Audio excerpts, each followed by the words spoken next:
बॉलीवुड में ऐसे कई मशहूर कलाकार हैं जिन्होंने बहुत ही कम उम्र में फिल्मों में कैरियर करना शुरू कर दी थी और इन्हीं में से एक चाइल्ड आर्टिस्ट थी बेबी नाज। बेबी नाज सिर्फ 4 साल की उम्र में फिल्मों की दुनिया में कदम रख दी थी। फिल्म दुनिया में चाइल्ड आर्टिस्ट के तौर पर पहचान बनाने वाली बेबी नाज की बचपन बहुत ही गरीब में बीता था। कहते हैं कि बेबी नाज की माँ एक खुदगर्ज महिला थी। वह अपनी बेटी बेबी नाज के ऊपर बहुत ही जुल्म करती थी। जिस उम्र में बच्चों को प्यार मिलना था उस उम्र में बेबी नाज की माँ ने बेबी नाज को फिल्मों में काम करने के लिए भेज दिया ताकि वो पैसा कमा सके, और ये कोशिश उनकी रंग लाई।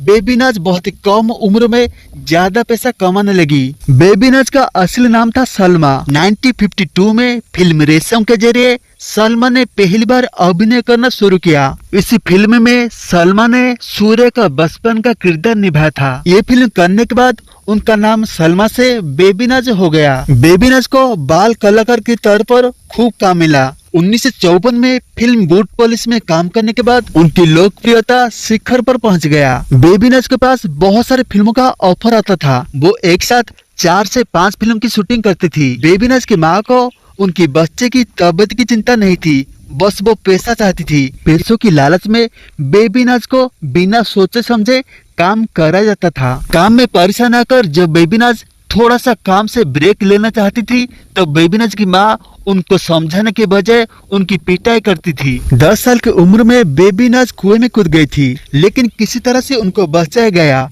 मगर उनका दर्द को कोई नहीं समझ पाया। बेबी नाज जैसे तैसे करके बड़ी हो गई और उनकी माँ उन्हें हीरोइन बनाने के लिए कोशिश शुरू कर दी, लेकिन उनकी कोशिश नाकाम रही। बेबी नाज को अपनी माँ के जुल्म से तब आजादी मिली जब उन्होंने एक हिंदू लड़के से शादी कर ली। साल थी 1963 जब राज कपूर की कजन सुबराज कपूर जी ने एक फिल्म की शूटिंग के दौरान बेबी नाज की मांग में सिंदूर भर दिए, क्योंकि सुबराज और बेबी नाज दोनों आपस से प्यार करते थे। बेबी नाज के घर वाले मुस्लिम होने के कारण इस शादी का विरोध किया, यहाँ तक कि सुबराज के चेहरे पर तेजा फेंकने के लिए धमकियां मिली, लेकिन आखिर में उनके प्यार की जीत हुई।